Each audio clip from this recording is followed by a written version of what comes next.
Hello dear students, welcome back to Career Planet. We are studying our chapter Solutions. So students, solution की last class में हमने discuss किया था Henry's Law and problems based on Henry's Law. आज हम पढ़ने वाले हैं vapor pressure and factors affecting to vapor pressure and Raoult's law for liquid system. Solutions या binary solution having volatile liquids. तो volatile liquid को मिला दो तो Raoult's उस बारे में vapor pressure के बारे में क्या information देता है. These all things we are going to discuss in our today's session. So students, first of all, vapor pressure. Now what is vapor pressure? है ना, तो मैं कहूँ कि भाई अगर हम कोई लिक्विड को फ्री छोड़ते हैं तो लिक्विड की सरफेस वाले मॉलिक्यूल क्या होते हैं, अपनी सरफेस से इवेपोरेट होना स्टार्ट कर देते हैं. ठीक है, वेपर फॉर्म में कन्वर्ट हो जाते हैं. अब इवेपोरेट हो गया, वेपर में कन्वर्ट हो गया, तब तो एटमॉस्फेयर में जाके मिक्स हो गया, तो मैं उसका वेपर प्रेशर मेजर नहीं कर सकती. लेकिन मैं क्या करूँ, एक प्रॉपर कंटेनर ले लूँ, है ना, राउंड बॉटम फ्लास्क ले लूँ और पूरा उसको वैक्यूम कर दूँ. भाई हवा नहीं है बिल्कुल भी, जितना भी उसके अंदर मॉइस्चर है वो हमने अब्जॉर्ब कर लिया, है ना, और वैक्यूम कर दिया, हवा सारी बाहर निकाल दी. अब पर्टिकुलर अगर मैं उसके अंदर कोई लिक्विड रख दूँ और उसको सील कर दूँ, बंद कर देती हूँ, तो मैं क्या देखूंगी, भाई लिक्विड है तो इवेपोरेट होगा, वेपर बनाएगा. अब वेपर को बाहर जाने का रास्ता तो नहीं मिला, तो वेपर धीरे धीरे क्या होगी, वापस कंडेंस्ड होगी और लिक्विड में कन्वर्ट हो जाएगी. तो बच्चों लिक्विड तो वेपर कंटिन्यू बनाएगा और वेपर वापस कंडेंस होकर क्या हो जाएगी, लिक्विड बनाएगी. मतलब लिक्विड और वेपर दोनों क्या हो गए, थोड़ी देर बाद में इक्विलिब्रियम में आ गए. इक्विलिब्रियम मतलब जितना लिक्विड वेपर में कन्वर्ट होता है उतनी की उतनी वेपर वापस लिक्विड में कन्वर्ट हो रही है. ठीक है, तो हम कहेंगे रेट ऑफ इवेपोरेशन या रेट ऑफ वेपोराइजेशन, वेपर बनने की रेट, है ना, इक्वल्स टू क्या हो जाएगी, रेट ऑफ कंडेंसेशन, वापस वेपर लिक्विड में कन्वर्ट हो रही. ठीक है, अब बच्चों ये जो वेपर है ना, जो लिक्विड वेपर में कन्वर्ट हुआ, ये वेपर वापस लिक्विड के सरफेस पे कितना प्रेशर लगाएगी, उस प्रेशर को हम कहेंगे वेपर प्रेशर. अब तुम्हें लगेगा कि चलो वेपर जो है वो लिक्विड पे प्रेशर लगा रही है ना, वेपर प्रेशर भी बोल दिया, मापेंगे कैसे. तो बच्चों क्लास 11th में इक्विलिब्रियम चैप्टर में आपने पढ़ा होगा लिक्विड गैस इक्विलिब्रियम. अब लिक्विड गैस इक्विलिब्रियम क्या है बच्चों, तो देखो इस तरह का पिक्चर आपने देखा हो. देखो ये राउंड बॉटम फ्लास्क ले लिया, पूरा फ्री कर दिया, इसको वैक्यूम कर दिया, है ना, इसके अंदर कुछ भी नहीं. अब हमने इसमें डाल दिया इथेनॉल, अल्कोहल.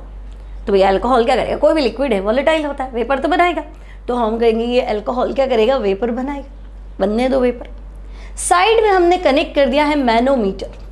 ठीक है, मैनोमीटर मतलब यू शेप ग्लास ट्यूब है और इसमें मरकरी फिल है. ठीक है, और दोनों लेवल बराबर है ना, जिस लेवल इतना यहाँ जितना मरकरी है उतना का उतना यहाँ. ठीक है, मतलब दोनों में जो यू शेप आपकी ट्यूब है, इसके दोनों लेवल में मरकरी जो है वो क्या कर रखा है, इक्वल हाइट पे है. ठीक है, अब क्या करें. अब बच्चों देखो दो तरह का मैनोमीटर होता है, ओपन एंड और क्लोज एंड. मतलब अगर यहाँ से खुला है तो ओपन एंड और यहाँ से बंद है तो क्लोज एंड. ठीक है, अब हमने क्या किया, फिलहाल मान लो क्लोज एंड मैनोमीटर लिया, हमने क्या देखा कि भाई यहाँ लिक्विड इथेनॉल डाल दिया, थोड़ी देर बाद में वो वेपर बनाएगा. ठीक है, अब वेपर बनाएगा तो बच्चों वेपर यहाँ आ जाएगी, है ना. अब ये वेपर क्या करेगी, कंडेंस भी होगी, अल्कोहल में कन्वर्ट होगी, वापस अल्कोहल क्या करेगा, वेपर में कन्वर्ट होगा. अब हम यहाँ से स्फिंक्टर खोल देते हैं बच्चों, है ना, वेपर को जाने का रास्ता दे देते हैं.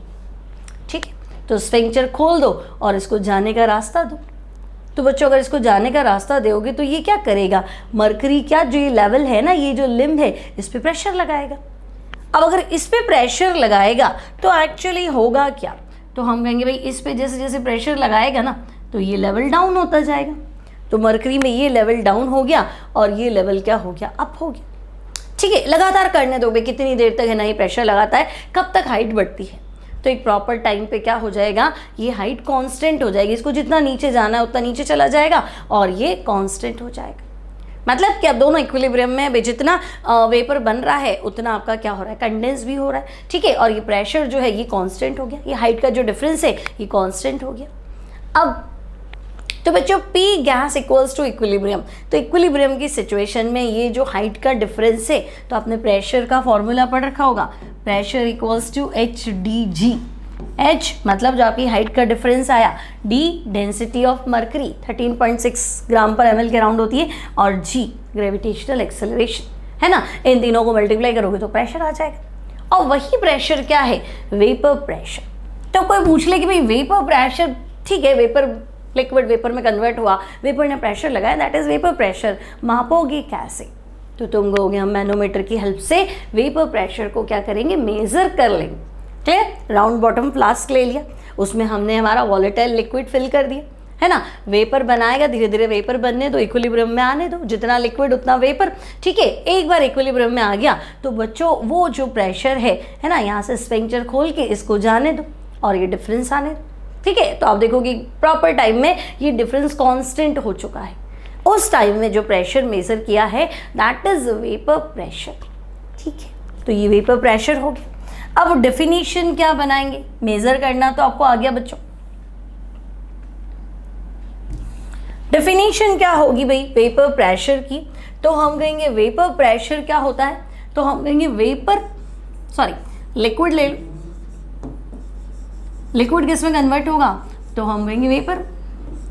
कंटेनर क्लोज है क्योंकि हम वेट कर रहे हैं इक्विलिब्रियम सिचुएशन का, तो लिक्विड और वेपर दोनों क्या है, इक्विलिब्रियम स्टेट में है।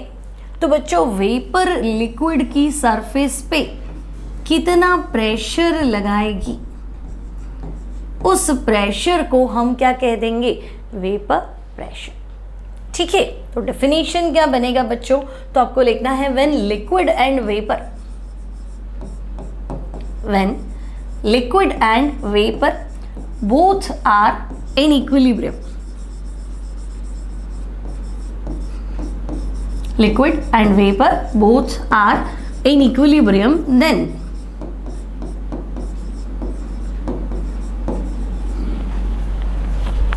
then pressure exerted by the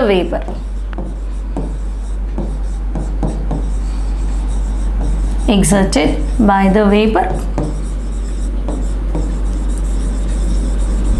on the surface of liquid,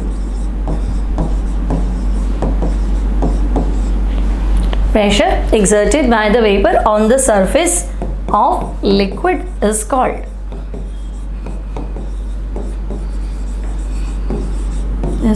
vapor pressure।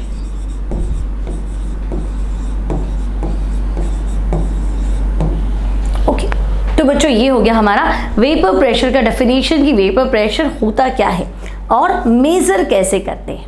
तो हम कहेंगे ओके कोई दिक्कत नहीं, क्लियर। अब बच्चों वेपर प्रेशर किस किस पर डिपेंड करता है, तो factors affecting to vapour pressure, है ना, कि भाई आपने लिक्विड रख लिया, उससे वेपर फॉर्म में कन्वर्ट भी हो गया, प्रेशर एक्सर्ट किया, हमने उसको माप भी लिया, कम ज़्यादा कैसे होगा, तो डिपेंड करता है नेचर ऑफ लिक्विड। भाई मैं अगर पेट्रोल रख दूँ, पानी रख दूँ, तो मुझे पता है पेट्रोल तो ज़्यादा वॉलेटाइल है, तो पेट्रोल जितना ज़्यादा वॉलेटाइल है उतनी ज़्यादा वेपर बनेगी और उतना ज़्यादा क्या होगा, प्रेशर आएगा, ठीक है। लेकिन पानी तो थोड़ा कम वॉलेटाइल है ना। अगर मैं ग्लू रख दूँ तो मैं कहूँगी तो बहुत गाढ़ा है, उसमें तो वेपर बनना बहुत मुश्किल है, तो और कम हो जाएगा, ठीक है। तो हम कहेंगे भाई डिपेंड करता है, पर्टिकुलर लिक्विड की अगर हम बात करें तो डिपेंड करता है उसका नेचर क्या है। तो वेपर प्रेशर डिपेंड्स अपॉन, तो बच्चों हम कहेंगे सबसे पहले ये डिपेंड करता है nature of liquid. Vapour pressure depends upon, first point we will write nature of liquid. अब नेचर कैसे, तो भाई जिस लिक्विड में इंटरमॉलिक्यूलर फोर्स ऑफ अट्रैक्शन जितना ज़्यादा है ना, भाई लिक्विड आपस में क्या है, बंधे हुए, चाहे हाइड्रोजन बॉन्ड है, चाहे डाइपोल डाइपोल इंटरेक्शन है, या कोई भी अट्रैक्शन फोर्स जो लिक्विड को बांध के रखता है, तो फिर इवेपोरेट होना मुश्किल है, वेपर बनाना मुश्किल है। लेकिन अगर ऐसा कोई लिक्विड है जिसमें इस तरह का कोई खास फोर्स ऑफ अट्रैक्शन नहीं, मान लो वैन डर वाल्स फोर्स है, जैसे पेट्रोल क्या है, तो हम कहेंगे हाइड्रोकार्बन का मिक्सचर, तो हाइड्रोकार्बन तो नॉन पोलर होते हैं, तो नॉन पोलर में क्या होता है, वीकेस्ट फोर्स ऑफ अट्रैक्शन होता है, दैट इज लंडन फोर्स या van der Waals force of attraction होता है। तो हम कहेंगे तो जल्दी इवेपोरेट हो जाएगा, क्योंकि दो लिक्विड एक दूसरे को होल्ड नहीं करते, हेल्प नहीं करते कि भाई हम इसको पकड़ ले, इवेपोरेट ना होने दें। तो हम कहेंगे कि भाई अगर force of attraction liquid molecules में ज़्यादा है तब तो फिर वो वेपर नहीं बनाएगा, और कम है जो आपस में लड़े हुए तो क्या होगा, फटाफट वेपर बन जाएगा। बस तो आपको यही लिखना है बच्चों, नेचर ऑफ द लिक्विड। तो हम क्या बोलेंगे, greater the intermolecular force, greater the intermolecular force of attraction, intermolecular force of attraction, greater the intermolecular force of attraction among liquid molecules, among liquid molecules। तो भाई जितना इंटरमॉलिक्यूलर फोर्स ऑफ अट्रैक्शन होगा, laser will be vapour formation and lesser will be vapour pressure. ठीक है, तो liquid molecules में जितने ज़्यादा फोर्स ऑफ अट्रैक्शन होंगे, laser will be vapour pressure. तो हम कहेंगे ठीक है भाई, चलो एक तो हो गया नेचर ऑफ लिक्विड, और उसमें भी अगर हम ध्यान से देखें तो इंटरमॉलिक्यूलर फोर्स ऑफ अट्रैक्शन। ठीक है, तो पहला पॉइंट तो ये है, पहला फैक्टर तो ये है जिस पे वेपर प्रेशर डिपेंड करता है। दूसरा तो सेकेंड फैक्टर है बच्चों टेम्परेचर। अब तुम सोचो कि भाई टेम्परेचर पे कैसे डिपेंड करेगा, है ना, ऐसा क्या होगा। तो तुम सोचो अगर हम टेम्परेचर मतलब हीट करें लिक्विड को, तो जितना ज़्यादा लिक्विड को हीट करें, है ना, या गर्मियाँ होती है तो हम कहते कपड़े जल्दी सूख जाते हैं, और सर्दी होती है तो कपड़े लेट सूखते। तो भाई गर्मियाँ होती है तो टेम्परेचर ज़्यादा है, हीट ज़्यादा मिल रही है ना, तो मॉलिक्यूल्स को क्या हो गया, काइनेटिक एनर्जी मिल रही है तो इवेपोरेट हो जाएगा। लेकिन सर्दियाँ हैं तो हीट नहीं है, टेम्परेचर इतना नहीं मिला, हीट इतनी नहीं मिली, तो हम क्या कहेंगे उनकी काइनेटिक एनर्जी इतनी नहीं है कि वो इवेपोरेट हो पाए, तो धीरे धीरे प्रेशर इवेपोरेशन होता है। तो टेम्परेचर बढ़ेगा, वेपर फॉर्मेशन बढ़ेगा और वेपर प्रेशर भी बढ़ेगा। तो हम लिखेंगे vapour pressure increases, vapour pressure increases with increase in vapor pressure, increases with increase in temperature। ठीक है, तो भाई टेम्परेचर बढ़ने दो, वेपर प्रेशर जो है वो बढ़ जाएगा। ठीक है, तो vapour pressure increases with increase in temperature. अब अगर आपसे कहा जाए ग्राफ प्लॉट कर दो बच्चों, वेपर प्रेशर और टेम्परेचर में ग्राफ प्लॉट करें, तो आपको जो ग्राफ मिलेगा दैट इज लाइक दिस। ठीक है, टेम्परेचर बढ़ने के साथ साथ वेपर प्रेशर बढ़ता है, लेकिन डायरेक्टली प्रोपोर्शनल नहीं, कोई डबल पे डबल नहीं होगा, बट बढ़ेगा जरूर। क्लियर, तो ये हो गया हमारा factors affecting to vapour pressure. अब बच्चों बहुत बार क्या लगता है कि सरफेस एरिया बढ़ने से भी वेपर प्रेशर बढ़ना चाहिए, भाई जितनी बड़ी सरफेस उतना ज़्यादा वेपर प्रेशर, लेकिन ऐसा होता नहीं है ना। एक्सपेरिमेंटली मेजर करके भी देखा गया है। देखो जैसे अगर मैं कहूँ कि वेपर प्रेशर पानी का ले लो 25 डिग्री सेंटीग्रेड पे, तो बच्चों 25 डिग्री सेंटीग्रेड पे वाटर का जो वेपर प्रेशर मिला दैट इज़ 23.8 टॉन। अब वो चाहे यहाँ इस टेस्ट ट्यूब से मेज़र किया, चाहे यहाँ लार्ज सरफेस एरिया आपने बड़ा वेसल ले लिया, ग्लास वेसल, उससे मेज़र किया, है ना। तो देखो यहाँ सरफेस छोटी है, तो मैं ऐसा कह सकती हूँ कि भाई सरफेस छोटी है तो वेपर सिर्फ सरफेशियल मॉलिक्यूल ही बनाते, है ना, और यहाँ सरफेस बड़ी है तो सरफेशियल मॉलिक्यूल ज़्यादा है तो बहुत ज़्यादा मॉलिक्यूल वेपर बनाएंगे। लेकिन प्रेशर क्या होता है, पर यूनिट एरिया से मेज़र होता है ना, भाई इतनी जगह से इतनी जगह में कितने मॉलिक्यूल है, यहीं से प्रेशर मेज़र होगा बस। तो आप कितनी लंबी सरफेस ले लो, उससे क्या हो। क्लियर, तो हम कहेंगे सरफेस एरिया बढ़ने से वेपर प्रेशर पे कोई इफेक्ट नहीं होता, जो वेपर प्रेशर है वही रहेगा। सरफेस एरिया वेपर प्रेशर को कभी भी अफेक्ट नहीं करता है, ये ध्यान रखना है। यहाँ बच्चे बहुत गलती कर देते हैं, उनको लगता है जितनी बड़ी सरफेस होगी उतना ज़्यादा इवेपोरेशन होगा, उतना ज़्यादा वेपर प्रेशर होगा। नहीं, इवेपोरेशन ज़्यादा होगा, वेपर ज़्यादा बनेगी, लेकिन प्रेशर जो होगा वही रहेगा। क्यों? क्योंकि वो सरफेस एरिया पर डिपेंड नहीं करता है। प्रेशर क्या होता है, force acting per unit area, तो एरिया तो आपने कांस्टेंट कर लिया, that's why vapour pressure doesn't depend upon surface area. Clear, थोड़ा सा कॉन्सेप्ट क्लियर है आपका। अब अगर हम बात करें राउल्स लॉ, राउल क्या कहता है कि भाई वेपर प्रेशर का रिलेशन, अगर मैं दो लिक्विड को मिक्स कर दूं, अब फाइनल लिक्विड का वेपर प्रेशर आप बताओ। तो बच्चों राउल्स लॉ एग्जैक्टली वही कहता है जो डाल्टन कहता है। अब डाल्टन क्या कहता था, तो देखो बच्चों डाल्टन का कॉन्सेप्ट याद है आपको। डाल्टन कहता था कि अगर आप एक से ज़्यादा गैसेस को मिक्स कर दो, तो टोटल प्रेशर जो है वो PA plus PB plus PC। अगर हम एक से ज़्यादा लिक्विड्स को क्या करें बच्चों, डाल्टन्स लॉ, एक से ज़्यादा गैसेस को हम क्या करें, मिक्स कर दें, तो टोटल वेपर प्रेशर जो है वो सारे कंपोनेंट्स, जितनी भी अलग अलग गैसेस आपने मिक्स की हैं, सबके प्रेशर के क्या है, सम के इक्वल है। तो हम कहेंगे ओके, सबके प्रेशर के इक्वल है, तो P total equals to A का प्रेशर प्लस B का प्रेशर प्लस C का प्रेशर, ये टोटल प्रेशर आ गया। अब भाई एक गैस थी, उसका प्रेशर तो फिक्स था, तो हम कहेंगे A का प्रेशर A, B का B और C। अब मुझे ये बताओ कि मान लो टोटल वेपर प्रेशर नहीं, गैसेस है, तो टोटल प्रेशर जो है वो मान लो 100 मिलीमीटर मरकरी है। अब मैं आपको पूछ रही हूँ कि नहीं, आप तो ये बता दो PA का प्रेशर कितना होगा, PA कितना होगा।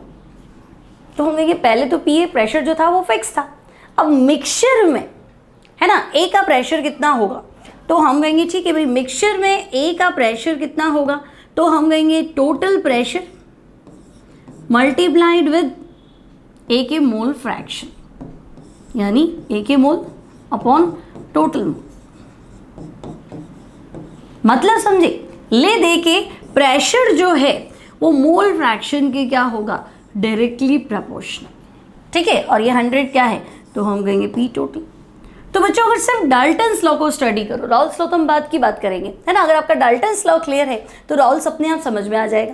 तो डाल्टन क्या कहता है कि भाई पार्शियल प्रेशर जो है, अब पार्शियल क्यों लिख रही हूँ, एग्जैक्ट क्यों नहीं लिख रही हूँ, तो बच्चों पार्शियल टर्म जब आएगी जब हम कुछ चीज़ों को क्या करेंगे, मिक्स करेंगे, चाहे गैसेस है तो गैसेस को मिक्स करेंगे, लिक्विड्स है तो लिक्विड को मिक्स करेंगे, है ना। नहीं तो मैं कहती थी भाई A अकेला है तो A का pressure P, pressure of gas E, ठीक है। लेकिन पार्शियल प्रेशर, पार्शियल मतलब हिस्सा, पार्शियल है ना, मतलब कोई चीज़ आपके पास है ओवरऑल, उसमें आपको कितना मिला, ठीक है। तो भाई पार्शियल प्रेशर जो है वो total pressure multiplied by mole fraction होता है, ऐसा कहना था डाल्टन का, ठीक है बच्चों। रॉल्स लॉ बाद में पढ़ेंगे, पहले डाल्टन्स लॉ क्लास 11 का हमारे दिमाग में क्लियर होना चाहिए, ठीक है।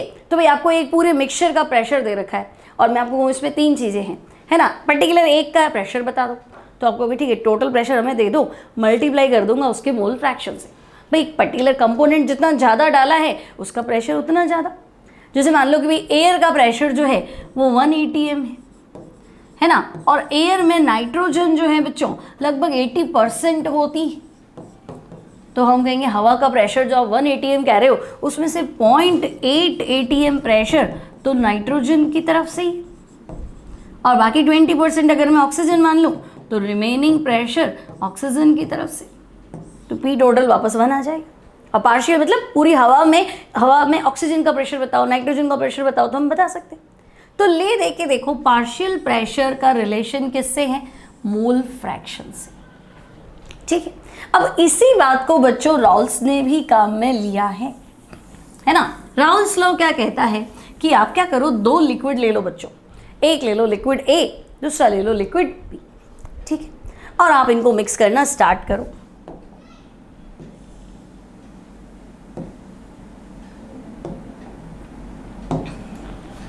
ये लो, मान लो आपने क्या किया, एक बाइनरी सॉल्यूशन लिया है, बाइनरी मतलब 2 कंपोनेंट को मिलाने के बाद सॉल्यूशन बनाया है, ठीक है। बाइनरी सॉल्यूशन में दोनों कंपोनेंट लिक्विड है, पहला भी लिक्विड है दूसरा भी लिक्विड है, ठीक है। तो बच्चों मैंने यहाँ पे ओवरऑल एक सॉल्यूशन बनाया है, इसमें ग्रीन और पिंक आपको दिख रहे होंगे, है ना, ग्रीन डॉट्स, ग्रीन मॉलिक्यूल और पिंक मॉलिक्यूल, मतलब एक लिक्विड A है और एक लिक्विड B है, ठीक है। अब अगर लिक्विड A अकेला था तो अभी आपने देखा हर लिक्विड का क्या होता है, वेपर प्रेशर होता है, तो लिक्विड A अकेला है तो उसके पास अपना प्रेशर होगा, लिक्विड B अकेला है तो उसका भी अपना प्रेशर होगा। तो बच्चों प्योर स्टेट में, है ना, vapour pressure in pure state, तो मैं मान लेती हूँ भाई A का जो प्योर स्टेट में प्रेशर था दैट इज P0A, और B का जो प्योर स्टेट में प्रेशर था दैट इज P0B, ओके। अब पार्शियल प्रेशर मतलब अगर मैं मिक्स करूँगी तो वो चीज़ तो रहेगी नहीं, है ना, क्योंकि मिक्स करने के बाद क्या होगा, तो हम कहेंगे जो कंपोनेंट जितना ज़्यादा मिलाओगे उसका प्रेशर उतना ज़्यादा होगा, और अगर कम रखोगे तो प्रेशर कम होगा, क्योंकि दोनों वॉलेटाइल है, वेपर प्रेशर तो दोनों का ही है। तो हम कहेंगे ठीक है भाई, पार्शियल प्रेशर मतलब मिक्सिंग के बाद, तो ए का प्रेशर पी ए और बी का प्रेशर पी बी। अब कितना मिक्स करते हैं बच्चों, तो हम कहेंगे let the mole fraction of A x A and mole fraction of B to be x B. ठीक है, अब तो भाई देखो मैंने दो लिक्विड मिक्स कर दी, दोनों वेपर बनाई, ठीक है, तो वेपर फेज में दोनों आ गए, है ना। अब बराबर भी आ सकते हैं, कम ज़्यादा भी आ सकते हैं, तो भाई दो बातों पर डिपेंड करेगा। जैसे एक में कितना मिक्स कर रही हूँ भाई, मैंने ए और बी 50-50 मिक्स किया, तो मुझे ऐसा लग रहा है कि 50% वेपर फॉर्म में ए आएगा और 50% ही वेपर फॉर्म में बी आएगा। लेकिन एक चीज़ और भी तो इम्पॉर्टेंट है बच्चों कि भाई ए मैंने मिक्स किया, बी मैंने मिक्स किया, तो क्या उन दोनों का वेपर प्रेशर सेम है, वेपर बनाने की टेंडेंसी सेम है। क्या मैं पानी और पेट्रोल को मिक्स कर दूँ तो क्या बराबर वेपर बनाएंगे, तो हम कहेंगे नहीं, पेट्रोल तो फटाफट एवेपोरेट होगा और पानी तो धीरे धीरे बनाएगा। तो फिर अगर लिक्विड चेंज है तो फिर वेपर बनाने की टेंडेंसी भी अलग अलग होगी, तो हम कहेंगे अलग अलग वेपर प्रेशर आएंगे भाई। जो ज़्यादा वेपर बनाएगा वेपर प्रेशर ज़्यादा हो जाएगा, और जो कम वेपर बनाएगा वेपर प्रेशर कम हो जाएगा। तो दो बातों पर डिपेंड करेगा, एक तुमने कितना मिलाया है और दूसरा उसका पहले से पार्शियल प्रेशर कितना, पहले से प्योर स्टेट में वेपर प्रेशर कितना था। तो प्योर स्टेट में वेपर प्रेशर मैंने मान लिया P not a P not be. After mixing मुझे बताना है कि भाई ए की तरफ से कितना प्रेशर अप्लाई होगा और बी की तरफ से कितना प्रेशर अप्लाई होगा। मोल फ्रैक्शन जो हमने लिए हैं बच्चों, तो ये हो गया X A and X B. अब अगर मैं तुम्हें कहूँ कि चलो मिला लेते हैं दोनों को, तो हम कहेंगे दोनों ही वॉलेटाइल लिक्विड हैं, अगर आप दोनों को मिलाएंगे तो क्या होगा, वेपर प्रेशर दोनों का ऐड कर देंगे। लेकिन इंडिविजुअल तो बताओ पी ए कितना है पी बी कितना है, तो बच्चों राउल्स क्या कहता है, अकॉर्डिंग टू राउल्स लॉ, तो राउल्स वही बात कहता है जो डाल्टन ने कही थी बच्चों। अकॉर्डिंग टू राउल्स लॉ क्या बोलेंगे हम, तो हम बोलेंगे पार्शियल प्रेशर यानी पी ए, है ना, पार्शियल प्रेशर बी का तो हम कहेंगे पी बी। तो बच्चों कांस्टेंट टेम्परेचर पे, ठीक है, सारा काम आपको कांस्टेंट टेम्परेचर पे करना है, क्योंकि टेम्परेचर बदलोगे तो प्रेशर बदल जाएगा, तो हमने पहले ही पढ़ लिया था। ठीक है, तो at constant temperature, at constant temperature partial pressure of any component, partial pressure of any component is directly proportional to, अब बच्चों मैंने कहा था दो बातों पर डिपेंड करेगा कि एक तो खुद पहले से कितना इवेपोरेट होता है, कितना ज़्यादा वेपर बनाता है ना, यानी उसका खुद का प्रेशर प्योर स्टेट में, तो वो तो फिक्स होगा भाई, जो ज़्यादा वेपर बनाता है उसका प्रेशर ज़्यादा होगा, जो कम वेपर बनाता है उसका वेपर प्रेशर कम होगा। किस पे डिपेंड करेगा, तो हम कहेंगे भाई दो ही चीज़ें थी, एक तो प्रेशर और दूसरा मोल फ्रैक्शन। प्रेशर तो हमने पहले ही कह दिया भाई फिक्स है, और मोल फ्रैक्शन तो जितना आपने मिलाया है, इंपॉर्टेंट चीज़ तो वही है भाई, जितना ज़्यादा ए को रखोगे तो ए की तरफ से प्रेशर उतना ज़्यादा आएगा, और जितना ज़्यादा बी को रखोगे तो प्रेशर बी की तरफ से उतना ही ज़्यादा आएगा। तो हम कहेंगे directly proportional to its mole fraction. ठीक है, तो मोल फ्रैक्शन समझ गए बच्चों, टोटल मिक्सचर में पर्टिकुलर किसी कंपोनेंट का कितना पार्ट है, दैट इज मोल फ्रैक्शन। तो अकॉर्डिंग टू राउल्स लॉ अगर हम देखें तो हम कहेंगे कि भाई किसी भी कंपोनेंट का पार्शियल प्रेशर जो है वो उसके मोल फ्रैक्शन के क्या है, डायरेक्टली प्रोपोर्शनल। ठीक है, अब मान लो बच्चों हमारे पास ए और बी है, तो अगर मैं तुम्हें कहूँगी भाई ए कितना प्रेशर अप्लाई करेगा, तो तुम कहोगे P directly proportional to x A. ठीक है, नाउ पी ए कितना, तो P A will be P not A x A. ठीक है, this is equation 1। Similarly P B, B का पार्शियल प्रेशर कितना, तो हम कहेंगे बी के मोल फ्रैक्शन कितने वो आप बता दो, और P B equals to P not B X. अब बच्चों जो एक सवाल लाइव क्लासेस में सबसे ज़्यादा आता है वो ये आता है कि P not a P not be कहाँ से लेके आए, P not a P not be क्यों लिखा, कांस्टेंट तो के लिख लेते, एक्स लिख देते, वाई लिख देते, ये क्यों लिखा। तो बच्चों जैसे मान लो मेरे पास एक लिक्विड था, लाइक मेरे पास है ना ए था, ठीक है, लिक्विड ए, तो इसका खुद का प्रेशर मान लो 100 मिलीमीटर था, और लिक्विड बी था, इसका भी प्रेशर 100 मिलीमीटर था। ठीक है, मैंने मिक्स कर दिया। अब मिक्स कर दिया तो मैंने क्या रखा कि भाई मैंने इसका मोल फ्रैक्शन तो रखा 0.7 और इसका 0.3, मतलब 70 और 30 रेशियो रखा। 70% तो मैंने ए मिलाया और 30% मैंने बी मिलाया। तो ए कितना प्रेशर एक्सर्ट करेगा, तो ए का खुद का प्रेशर तो 100 था, लेकिन मिलाया तो मैंने 70% ना, तो 100 का 70%। डाल्टन लॉ भी तो यही था कि खुद का टोटल प्रेशर कितना है, मतलब वो तो मिक्सचर का बता रहा है चलो, लेकिन ओवरऑल प्रेशर कितना है उसका इतना %, इतना फ्रैक्शन है ना। सिमिलरली बी अकेला ही है तो कोई टेंशन ही नहीं, तो हम कहेंगे बी है तो 100 ये, लेकिन ये मिलाया तो मैंने 30% है ना, तो 100 का 0.3 पार्ट है ना, मोल फ्रैक्शन 0.3।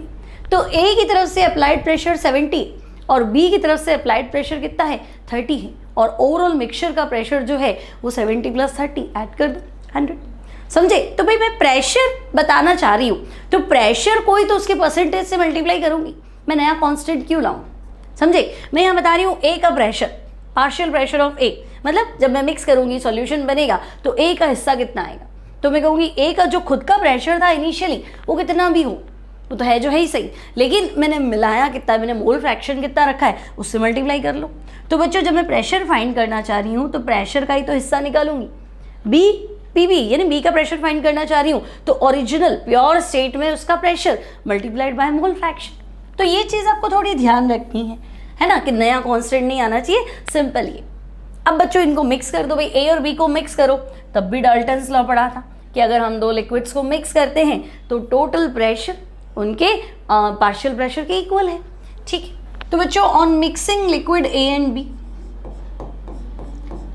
तो हम कहेंगे भी चलो on mixing liquid A and B mix कर दो, तो टोटल प्रेशर बता दो, तो total pressure will be P A plus P B,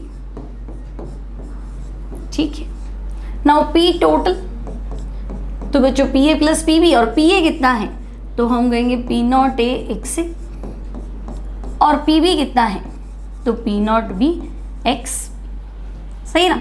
अभी हमने पी ए निकाला था इक्वेशन 1, तो पी ए कितना था बच्चों तो P not A x A, P B निकाला तो हम कहेंगे P not B x B equation 2, और मिक्स कर दो इक्वेशन 3, और ये हो गया इक्वेशन 4, ठीक है।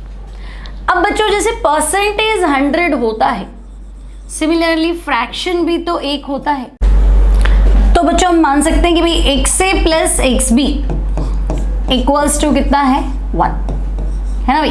परसेंटेज 100 ना 70 तो 230 हुआ। सिमिलरली एक्स ए और एक्स बी मोल फ्रैक्शन जो है वो होता है 1, ठीक है। तो अब मैं क्या करूं, एक्स बी की जगह है ना एक्स बी इक्वल्स टू कितना लिख दो 1 माइनस एक्स ए इक्वेशन 5, ठीक है, और ये वैल्यू मैं यहाँ डाल देती हूँ। तो फ्रॉम इक्वेशन 4 एंड 5,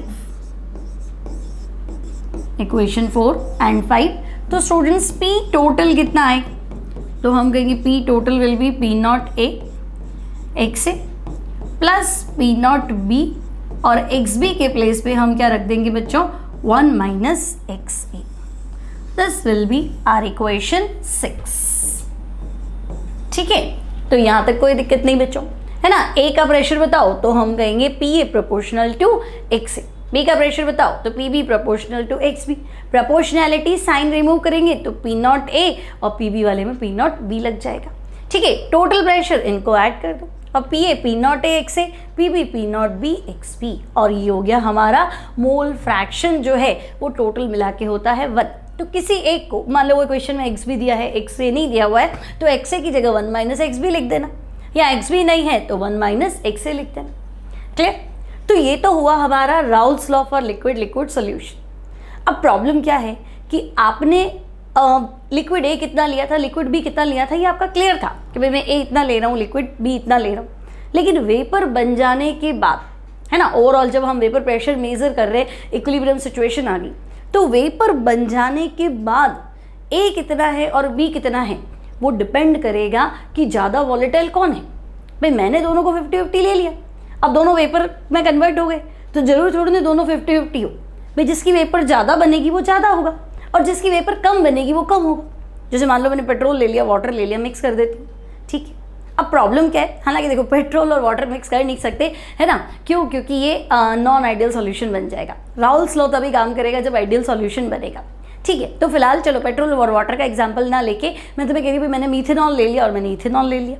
ठीक है, तो भाई मीथेनॉल का वेपर प्रेशर अलग है, इथेनॉल का वेपर प्रेशर क्या है, अलग है। ठीक है, अब मिक्स तो मैंने 50-50 कर दिया, लेकिन क्या मिक्स होने के बाद में वेपर फॉर्म में आने के बाद में दोनों 50-50 होंगे? तो हम कहेंगे नहीं, जो ज़्यादा वॉलेटाइल होगा भाई उसकी वेपर ज़्यादा बनेगी और जो कम वॉलेटाइल होगा उसकी वेपर कम बनेगी। क्लियर? तो हम कहेंगे भाई mole fraction in vapour phase बता दो। ठीक है, क्वेश्चन 6 तक तो पहुंच गए आप। अगर आपसे कहा जाए कि भाई वेपर बनने के बाद वेपर फेज में आप क्या कीजिए, मोल फ्रैक्शन को बताइए। तो mole fraction in vapour phase, ठीक है बच्चों, तो हम कहेंगे x डैश ए की मोल फ्रैक्शन वेपर फेज। अब बच्चों मोल फ्रैक्शन क्या होता है, एक कंपोनेंट के मोल अपॉन टोटल मोल, और मोल किस पर डिपेंड करता है? तो हम कहेंगे PV इक्वल्स टू nRT। देख लो, प्रेशर और मोल्स तो डायरेक्टली प्रोपोर्शनल होते हैं भाई, ए के जितने ज़्यादा मोल होंगे ए का प्रेशर भी उतना ज़्यादा ही होगा। ठीक है, तो PA है ना, P नॉट ए तो फिक्स था, तो PA किस पर डिपेंड कर रहा था? तो हम कहेंगे XA के मोल फ्रैक्शन पे, और मोल फ्रैक्शन क्या थे, उसके खुद के mole upon total mole.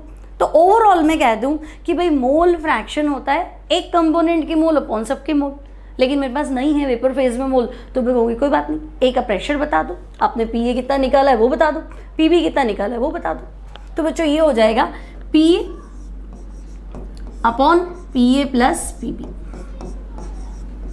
Clear? और PA की जगह आप क्या लिख सकते हैं, तो हम कहेंगे P नॉट ए XA, और PA प्लस PB की प्लेस पे तो हम कहेंगे P not a XA plus P not B XB। This is equation number 7। Similarly mole fraction of B in vapour phase बता दो, तो हम कहेंगे B के मोल फ्रैक्शन वेपर फेज में, तो B का प्रेशर में जितना ज़्यादा प्रेशर है उतने वेपर फॉर्म में उसके मोल्स ज़्यादा ही होंगे, है ना भाई। जितना ज़्यादा B क्या हो रहा है, वॉलेटाइल है, जितनी ज़्यादा वेपर बना रहा है तो वेपर फॉर्म में ज़्यादा आएगा तो मोल फ्रैक्शन बढ़ेंगे। ठीक है, तो x dash B equals to PB upon PA plus PB, और PB कितना है बच्चों, तो हम कहेंगे P not B XB, P not B XB divided by P not A XA plus P not B XB। This is equation number 8। तो ये है mole fraction in vapour phase और ये है टोटल प्रेशर। तो यहाँ तक आपका कॉन्सेप्ट क्लियर, राउल्स लॉ क्या कहता है। ठीक है, अब बच्चों आपको ग्राफ प्लॉट करना है, किसके बीच में, तो टोटल प्रेशर, आपको ग्राफ प्लॉट करना है मोल फ्रैक्शन और वेपर प्रेशर के बीच में। ठीक है, तो बच्चों देखो अलग अलग ग्राफ बनाए, अगर मैं आपसे कहूं कि मोल फ्रैक्शन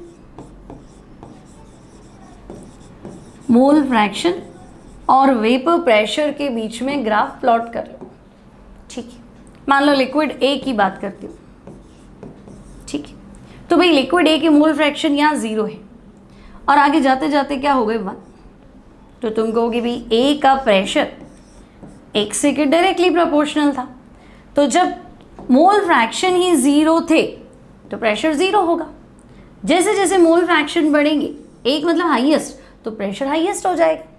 ठीक है, अब मैं कहूँगी नहीं B के लिए बताओ। ठीक है, तो ग्राफ ऐसे ले लेते, उल्टा ले लेते। ठीक है, ग्राफ वही करना है आपको, मोल फ्रैक्शन और वेपर प्रेशर के बीच में ग्राफ प्लॉट करना। ठीक है, यहाँ पे मैंने ले लिया लिक्विड B। ओके, तो बच्चों मोल फ्रैक्शन मान लो 0 थे और बढ़ते बढ़ते 1 हो गए। पहले मोल फ्रैक्शन 0 थे, बढ़ते बढ़ते कितने हो गए, 1 हो गए। तो हम कहेंगे भाई पहले B का वेपर प्रेशर 0 और जब ये 1 हो गया तो ये हाईएस्ट हो जाएगा। तो ये हाईएस्ट प्रेशर क्या है, तो भाई ये हाईएस्ट प्रेशर PA है, और ये वाला हाईएस्ट प्रेशर क्या है, तो हम कहेंगे PB है, डिपेंड कर रहा है। अब इन दोनों ग्राफ को मिला के, दो लिक्विड है ना भाई, आप सॉल्यूशन बना रहे हो तो दोनों को मिला के ग्राफ बना दो। तो नया ग्राफ कैसे बनाना है, चलो नेक्स्ट पेज पे ले लेते हैं नेक्स्ट ग्राफ। तो बच्चों आपको जो ग्राफ ड्रॉ करना है that is graph between mole fraction and vapour pressure at constant temperature. ठीक है, तो मोल फ्रैक्शन और वेपर प्रेशर में ग्राफ प्लॉट करना है, टेम्परेचर होना चाहिए बच्चों कांस्टेंट। तो मैं कह रही हूँ यहाँ x से 0 है और आगे बढ़ते बढ़ते जब यहाँ पहुँच गए तब x से हो गया 1, ठीक है, और यहाँ x भी 0 है और पीछे की साइड चलो, यहाँ पहुँचे तो x भी हो गया 1, ठीक है। अभी ग्राफ प्लॉट कर दो तो बच्चों होगा क्या, यहाँ x से 0 है तो a की तरफ से अप्लाइड प्रेशर 0, जैसे जैसे आगे बढ़ोगे मोल फ्रैक्शन बढ़ रहे हैं तो प्रेशर भी बढ़ेगा और डायरेक्टली प्रोपोर्शनल है तो ग्राफ स्ट्रेट लाइन आ जाएगा। तो ये लाइन क्या शो कर रही है, तो मैं कह रही हूँ भाई PA equals to P0A x, क्योंकि डायरेक्टली प्रोपोर्शनल था, जब हाईएस्ट हो गया तो हाईएस्ट वैल्यू पे पहुंच तो गया, ठीक है, हाईएस्ट वैल्यू पे पहुंच तो गया, यानी यहाँ पे जो पॉइंट आया that is PA। Okay, similarly यहाँ x भी 0 है बच्चों, तो हम कहेंगे B की तरफ से अप्लाइड प्रेशर 0, और जब B 1 हो जाता है मैक्सिमम वैल्यू पे, यानी कि यहाँ, तो यहाँ हाईएस्ट प्रेशर जो है दैट इज PB, और ये पूरी लाइन क्या इंडिकेट कर रही है कि PB equals to P0B XB, ठीक है। तो ये वाली हाईएस्ट पॉइंट PA को बता रहा है, ये हाईएस्ट पॉइंट आपका PB को बता रहा है, और अगर इन दोनों को मिला लिया जाए, ठीक है, तो बच्चों टोटल प्रेशर फाइंड कर लेंगे ना, P टोटल कितना होगा, तो हम कहेंगे PA plus PB।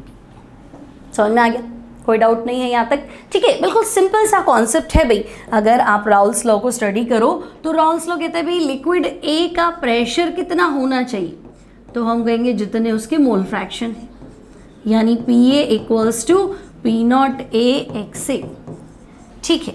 Liquid B का प्रेशर कितना होना चाहिए, तो हम कहेंगे जितने उसके मोल फ्रैक्शन है, और प्रोपोर्शनल हटाओ तो P0B XB। अब दो लिक्विड को मिक्स कर दो तो टोटल प्रेशर कितना होना चाहिए, तो हम कहेंगे उनके पार्शियल प्रेशर का सम। अब PA कितना है, तो P0A XA। PB कितना है भाई, तो हम कहेंगे P0B XB। अब क्या मैं XB को हटा के 1 माइनस XA लिख दूँ, तो हम कहेंगे बिल्कुल भाई, फ्रैक्शन तो मिला के 100 ही होता है ना, तो या तो 30 लिख दो या फिर 100 माइनस 70 लिख दो, बात तो वही है ना। तो मैं XB को हटा के उसकी जगह लिख रही हूँ 1 माइनस XA, बस। अब मैं कहूँगी चलो ये XA और XB तो तुमने लिया, लिक्विड A तुम्हारी इच्छा थी, लिक्विड B तुम्हारी इच्छा थी, कितना लिया।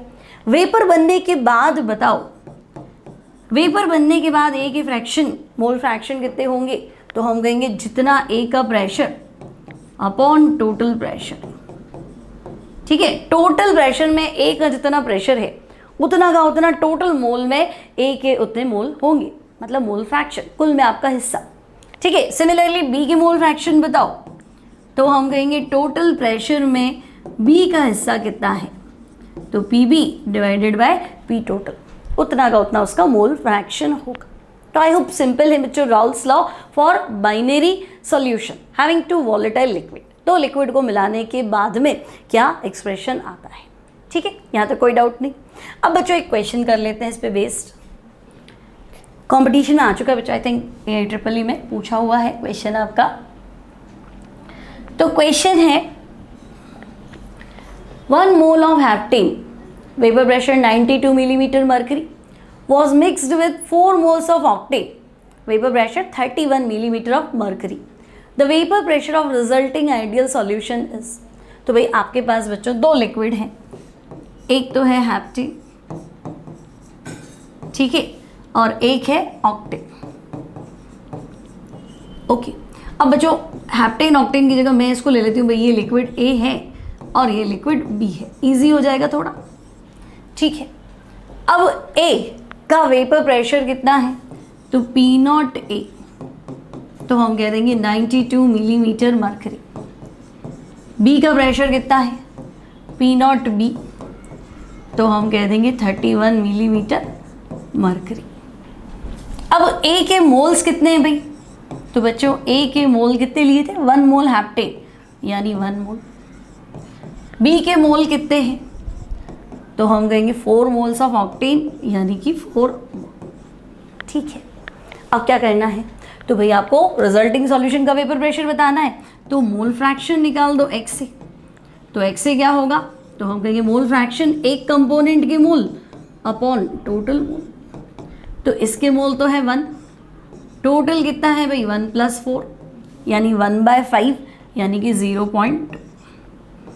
एक्स बी निकाल दो तो x B will be 1 minus x A, तो एक्स बी रहेगा 1 माइनस 0.2 यानी कि 0.8। अब क्या करना है, अब तो तुम खुद ही कर लोगे, है ना। अब आपके पास बचा है क्या, मोल फ्रैक्शन आ गया, एक्स ए आ गया, एक्स बी आ गया। अब फॉर्मूला लगा दो, P A equals to P not A x A और P B equals to P not B x B. तो भाई P A equals to P not A x A, है ना। तो पी इंडिविजुअल निकाल के ऐड कर दो, चाहे डायरेक्ट फॉर्मूला लगा के ऐड कर दो, आप पे डिपेंड करता है। So this is 92 multiply with 0.2 और पी बी, तो इसका खुद का प्रेशर कितना है भाई 31 मल्टीप्लाई विद 0.8। तो 92 को 0.2 से मल्टीप्लाई करेंगे तो बच्चों ये आ जाएगा 18.4। ठीक है, 18.4। सिमिलरली 31 का 80% निकाल दो, यानी कि 31 को 0.8 से मल्टीप्लाई कर लो तो ये आएगा बच्चों 24.8। ठीक है, और पी टोटल तो आपको पता है P A plus P B. आप डायरेक्ट भी कर सकते हैं, P not A x A plus P not B x B, और एक साथ वैल्यू पुट करके भी आंसर निकाल सकते हो, एक ही बात है। तो भाई 18.4 में 24.8 को ऐड कर दिया जाए तो बच्चों 18.4 प्लस 24.8 तो ये हो जाएगा 43.2। ठीक है ना, 42 और 1.2 43.2 मिलीमीटर मर्करी। चेक कर लो आंसर। तो बच्चों आंसर तुम्हें मिलेगा ऑप्शन सी 43.2 मिलीमीटर मर्करी। तो सिंपल सा क्वेश्चन है राउल्स लॉ पे। तो आई थिंक राउल्स लॉ आपका अच्छे से क्लियर है। लिक्विड को मिलाने पे, बाइनरी सॉल्यूशन बनाने पे टोटल प्रेशर क्या होगा, किस पे डिपेंड करेगा, पेपर प्रेशर क्या होता है, किन किन बातों पे डिपेंड करता है। तो मिलते हैं अगली क्लास में और प्रॉब्लम्स के साथ, Raoult's law for liquid solution. Till then take care and good bye.